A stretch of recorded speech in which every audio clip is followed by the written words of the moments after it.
So, hello everyone. My name is Mikey. Thank you all for joining me today for my mini talk, VR and Body Image, Living Life as an Eggplant. Should we set the timer on here? Oh, cool. Thanks. This talk will discuss gay body image, body dissatisfaction, and sexual objectification through the making of VR games. Perfect eggplants don't exist. I want to thank the organizers from Games for Change Festival for inviting me here today for this presentation. Another note before I start, this talk is not intended for young children because it may contain some indirect sexual reference. Okay, so let's get started. Just a really quick intro of myself so we can get this out of the way. I am a designer and VR developer, and I have been working on VR projects for the last 2 years, from Google Cardboard, HTC Vive to Oculus Rift, doing a lot of experimentations. Right now, I am creating a new VR music experience at Viacom Next, and I'm proud to say that I recently graduated right here at Parsons, completing my MFA in design technology.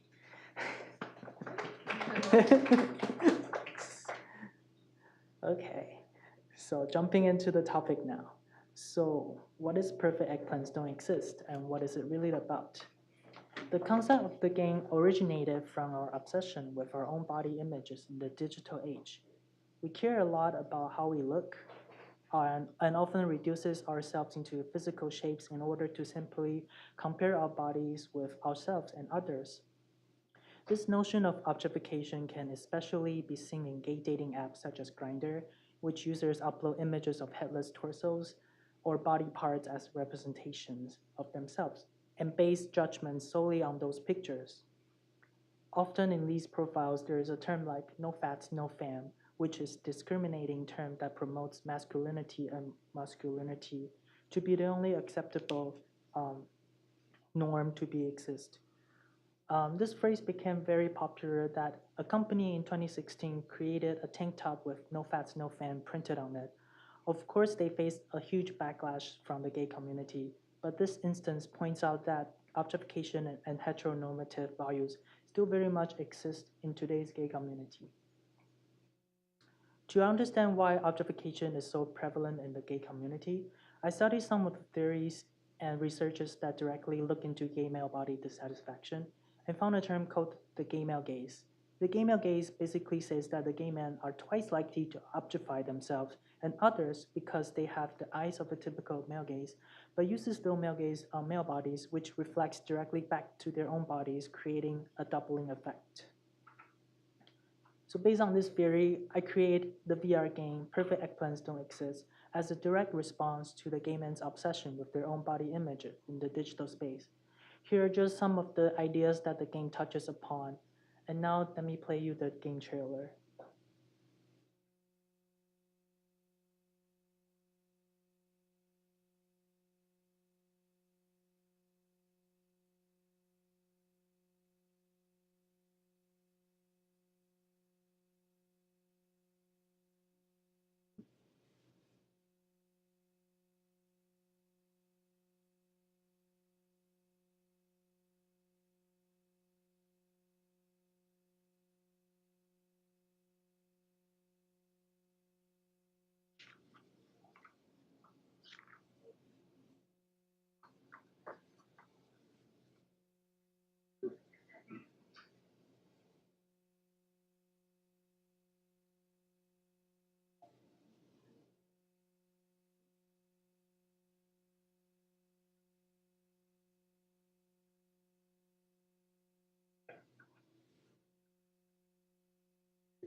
Thank you. So Perfect Eggplants Don't Exist.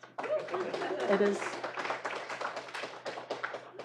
It is a virtual reality game about attaining the ideal body image and failing to do so. The game takes place in a bedroom where players can customize their own body image, take selfies, follow trendy looks, and be judged and influenced by social media. In this game, I use the concept of the gamel gaze and split them into three parts. Players are able to experience what it feels like to objectify themselves, objectify others, and being objectified. First, let's talk about self-objectification. Self-objectification happens when the player first enters the game and see themselves being projected as an eggplant in the mirror. They'll keep looking at themselves in the mirror, turn around, wave their hands to self-identify the eggplant as their own body shape. In this scenario, the player judges their body representation and is self-obsessed with their own image. If the player is unhappy with their appearance, they can use the sliders to change their look to their liking by using the sliders to adjust body shapes. And when the player is satisfied with their look, they can take selfies of themselves in VR. This action allows them to reconfirm their body appearance and reinforces self-objectification. Player can also objectify others through looking at their social media feed and checking out what is the latest hot eggplant shape.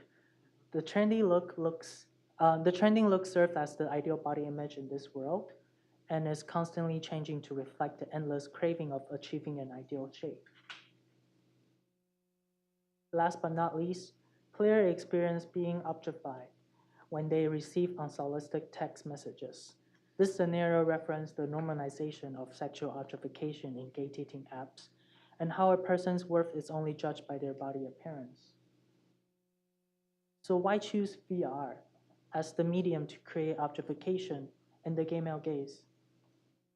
VR provides a visually immersive interactive environment that makes the user a participant rather than a spectator in the virtual space. By engaging users with activities in VR, it creates a deeper experience that users can take away with. One of the challenges creating perfect eggplants don't exist is defining user-friendly interactions in VR. The user experience of perfect eggplants don't exist evolved from raycasting and gaze trigger to those are commonly found in mobile VR, to physics-based gesture interaction using the Oculus Touch motion controllers. At first, I was experimenting a lot with gaze trigger inside of Google Cardboard. Because of the limitation of mobile VR without a controller, that's mostly what you can do. Later on, I ditched that idea and moved into a more physics-based interaction because of the console VR that provides a more deeper experience for people to actually walk around in room scale and use the controllers as if it's their own hands. This interaction style allows the user to have physical presence in the virtual world, allowing them to pick up objects, press buttons, move sliders, and take selfies.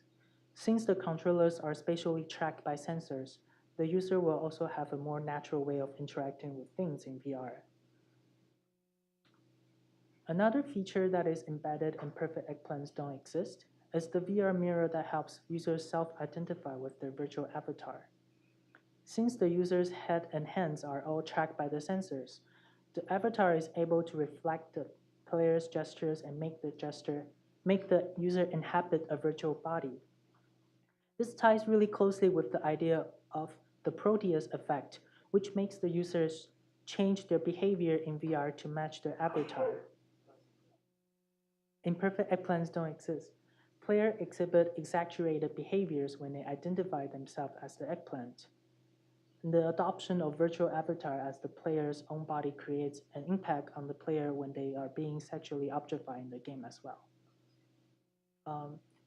Who here have experienced this game, Perfect Eggplants Don't Exist, and felt that they were really identifying with the eggplant shape? Like the eggplant in the mirror is actually who they are. Okay. A little bit.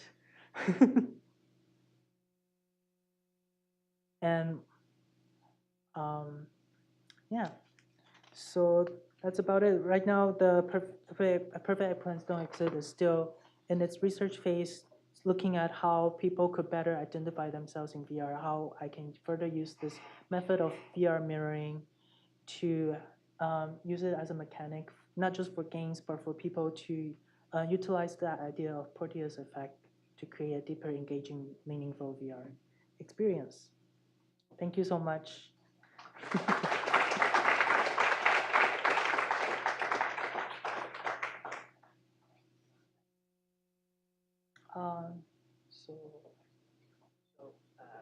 I mean, if you want to take questions, we have a minute or two, but not too long. Okay. We have a few minutes for questions if anybody has one for Mikey. Obviously, it can be a very sensitive topic, body image, and giving people the ability to alter their body image in virtual reality where they are actually identifying with the object. What is your objective in creating this? Apart from having someone identify with it, what do you consider the purpose of having someone feel objectified via themselves and others and objectify others? So this is kind of a game that you can never win. And by never winning the game, I want them to take away that it's to actually feel good about themselves, that it's okay to not win all the time. It's okay. Failure can be something that is fun and enjoyable as well.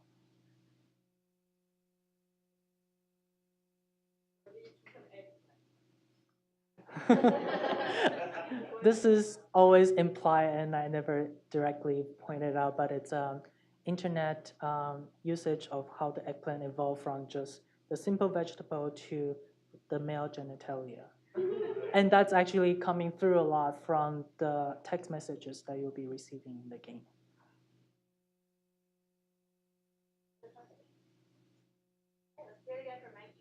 Thank you so much.